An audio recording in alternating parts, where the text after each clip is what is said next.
Apakah betul bahwa Profesor Quraish Shihab tidak mewajibkan jilbab bagi kaum muslimah?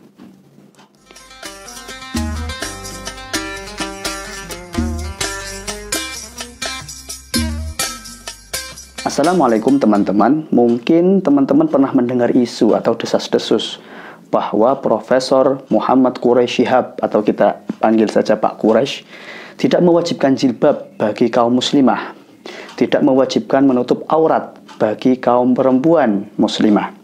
Apakah benar demikian?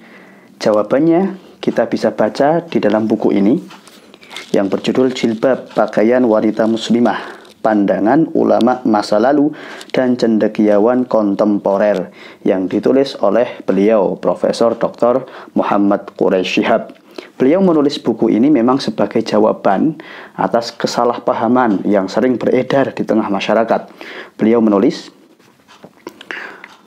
dalam ensiklopedia tematis dunia Islam yang membahas tentang pemikiran dan peradaban, dikemukakan bahwa menyangkut jilbab penulis menyatakan ketidakharusannya. Padahal yang selama ini penulis kemukakan hanyalah aneka pendapat pakar tentang persoalan jilbab tanpa menetapkan satu pilihan. Ini karena hingga saat itu penulis belum lagi dapat mentarjihkan salah satu dari sekian pendapat yang beragam itu. Jadi selama ini yang disampaikan oleh Pak Quraish di berbagai media adalah pendapat-pendapat dari para ulama, baik yang klasik maupun yang kontemporer, mengenai jilbab, mengenai menutup aurat. Bukan pendapat beliau sendiri. Namun sikap ini kemudian juga dikritisi oleh rekan-rekan beliau, dianggap sebagai sikap yang kurang tegas, yang pelin-pelan, karena masyarakat butuh yang pasti-pasti aja. Tapi menurut Pak Quraish, masyarakat kita cukup dewasa untuk menentukan sendiri mana yang perlu dilaksanakan, mana yang tidak. Beliau memberikan wawasan kepada masyarakat tentang perbedaan-perbedaan pendapat dalam hal jilbab ini. Lalu bagaimana kecenderungan Pak Quraish sendiri tentang kewajiban menutup aurat atau berjilbab ini? Apakah beliau memang tidak mewajibkan wanita muslimah untuk berjilbab atau bagaimana? Mari kita langsung rujuk saja ke buku Jilbab tulisan beliau. Sebagaimana judulnya, buku ini memang menyajikan pandangan para ulama, baik yang klasik maupun kontemporer mengenai jilbab. Pak Quraish juga menyajikan data-data primer dari Al-Quran dan Hadis mengenai hal-hal yang sangkutannya dengan kewajiban menutup aurat, tentang hijab, tentang khimar, tentang jilbab, dan seterusnya. Namun saya hanya akan menyajikan poin-poin penting saja hasil bacaan saya terhadap buku ini. Poin yang pertama, Pak Quraish membahas mengenai aurat dan menyajikan perbedaan-perbedaan pandangan para ulama tentang batasan-batasan aurat.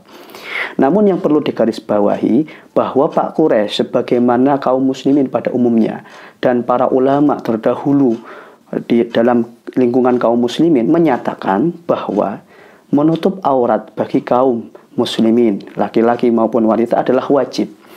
Dalam hal ini konteksnya adalah kaum wanita.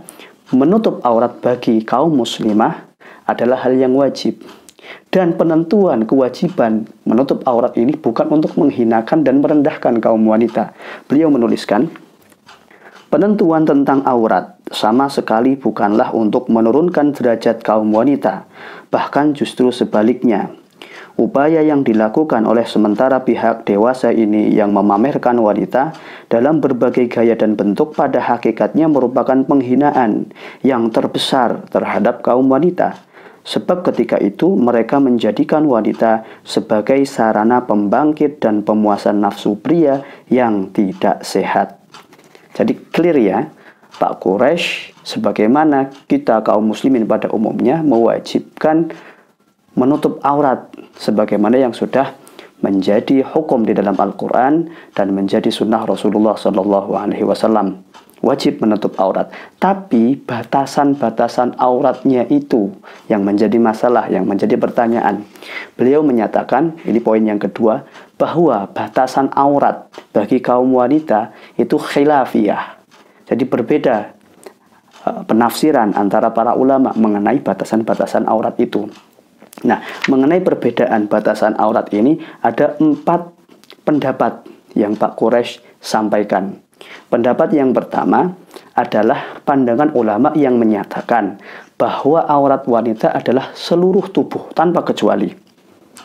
Nah, mengenai pendapat ini beliau menyatakan, penulis tidak cenderung mendukung pendapat yang mewajibkan wanita menutup seluruh badannya atas dasar bahwa seluruh tubuh wanita adalah aurat.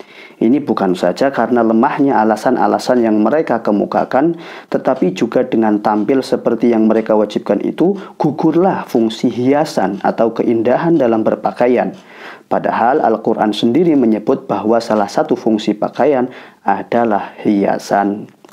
Jadi beliau cenderung tidak mendukung pendapat yang pertama ini. Lalu pendapat yang kedua adalah pendapat para ulama terdahulu yang menyatakan bahwa aurat wanita adalah seluruh tubuh kecuali wajah dan tangan. Ada yang menyatakan telapak tangan, ada yang menyatakan tangan sampai setengahnya sini, sampai pergelangan sini. Nah, Pak Quraisy cenderung memilih dan memberatkan pendapat beliau kepada pendapat yang kedua ini, bahwa aurat wanita adalah seluruh tubuh kecuali wajah dan tangan. Beliau menyatakan, memakai jilbab dengan hanya membuka wajah dan tangan adalah pandangan yang lebih baik dalam rangka kehati-hatian. Nah, ini kecenderungan beliau. Pendapat yang ketiga datang dari tokoh-tokoh cendekiawan muslim kontemporer yang menyatakan bahwa kewajiban jilbab itu sudah dihapuskan dengan tidak adanya perbudakan. Jadi menurut mereka, dahulu wajibnya jilbab itu dikarenakan untuk membedakan antara wanita merdeka dengan wanita budak. Sementara saat ini sudah tidak ada lagi perbudakan, maka kewajiban jilbab pun sudah gugur, sudah dihapuskan. Maka tidak wajib lagi bagi kaum muslimah untuk berjilbab. Ini pendapat dari Syahrur, kemudian dari Qasim Amin, tokoh-tokoh cendekiawan muslim dari Mesir. Nah, Pak Quraisy cenderung tidak setuju dengan pendapat yang ketiga ini. Beliau malah menentangnya, bahkan mengkritisi kredibilitas dari tokoh-tokoh yang menyatakan pendapat tersebut, yakni Muhammad Syahrur dan Qasim Amin, bahwa mereka lemah dalam hal keilmuan agamanya, dalam keilmuan syariahnya. Kemudian pendapat yang keempat dari kalangan modern juga, yang menyatakan bahwa jilbab memang masih wajib. Kewajiban menutup aurat itu memang masih berlaku bagi kaum muslimah. Namun, penetapannya, ketetapan mengenai batas-batas auratnya, dan penerapannya di tengah masyarakat disesuaikan dengan lokalitas, dengan keadaan daerah masing-masing. Tidak semuanya sama sebagaimana di Arab. Jadi, masyarakat yang di Asia, maka auratnya adalah sesuai dengan kebiasaan atau adat masyarakat di sana. Nah, ini pendapat yang dikemukakan oleh Sa'id al-Ashmawi, salah satu tokoh cendekiawan di Mesir juga. Nah, Pak Quraisy cukup panjang mencantumkan perdebatan atau diskusi antara Sa'id al-Ashmawi dengan Sayyid Muhammad Tantawi yang menentang pendapat semacam ini. Nah, bagaimana pendapat Pak Quraisy? Pak Quraisy sendiri menuliskan pendapatnya dengan sangat gamblang. Beliau berkata, menjadikan adat kebiasaan sebagai dasar penetapan hukum tanpa kontrol nilai-nilai agama dan dalam koridornya mengakibatkan runtuhnya nilai-nilai agama. Sedangkan salah satu tujuan pokok kehadiran agama adalah memelihara kelangsungan nilai-nilainya. Itu pula sebabnya sehingga betapapun longgarnya seorang ulama atau cendekiawan muslim dalam hal aurat, masing-masing mereka tetap menegaskan adanya bagian-bagian tubuh baik pria maupun wanita yang selalu dapat menimbulkan rangsangan sehingga harus tetap tertutup kendati bagian badan itu telah terbiasa kelihatan. Jadi di sini kita sudah bisa membaca, sudah bisa meraba kecenderungan Pak Quraisy dari keempat pendapat itu. Yang pertama, pendapat mengenai aurat adalah seluruh tubuh tanpa kecuali. Yang kedua, aurat wanita adalah seluruh tubuh kecuali wajah dan tangan. Yang ketiga, bahwa jilbab tidak lagi wajib. Menutup aurat tidak lagi wajib bagi kaum muslimah. Dan yang keempat, pendapat yang menyatakan bahwa batasan-batasan aurat itu sesuai dengan adat kebiasaan daerah masing-masing. Dari 4 pendapat ini, kita bisa merasakan dan bisa menyimpulkan bahwa Pak Quraisy cenderung kepada pendapat yang kedua. Pak Quraisy memang tidak sepakat dengan pendapat yang menyatakan bahwa aurat wanita adalah seluruh tubuh tanpa kecuali.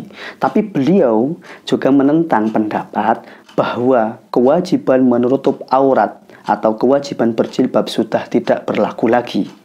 Beliau juga mengkritisi tentang pendapat bahwa batasan aurat itu sesuai dengan adat, sesuai dengan lokalitas. Beliau cenderung kepada pendapat yang berhati-hati, sekaligus masih longgar, bahwa aurat wanita adalah seluruh tubuh kecuali wajah dan tangan. Itu pun ada yang menyatakan bukan hanya telapak tangan, tapi sampai ke setengah tangan. Nah, itu kecenderungan Pak Quraisy Shihab. Selain itu, yang tak kalah penting lagi adalah Pak Quraisy menegaskan dan menekankan tentang etika berbusana bagi kaum muslimah.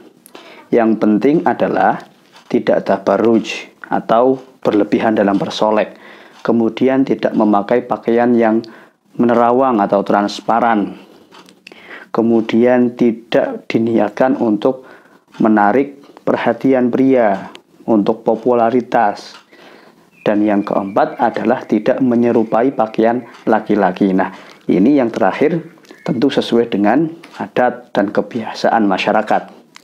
Beliau menuliskan secara gamblang di akhir buku ini, di bagian kesimpulan, beliau menyatakan, apapun yang Anda pilih, wahai anak dan saudara perempuanku, yang ketat sehingga menutup semua badan, serta tidak menampakkan kecuali pakaian luar yang tidak mengundang perhatian, atau hanya menampakkan wajah dan telapak tangan, atau menampakkan lebih dari itu secara terhormat, tidak mengundang rangsangan dan usilan, apapun yang Anda pilih.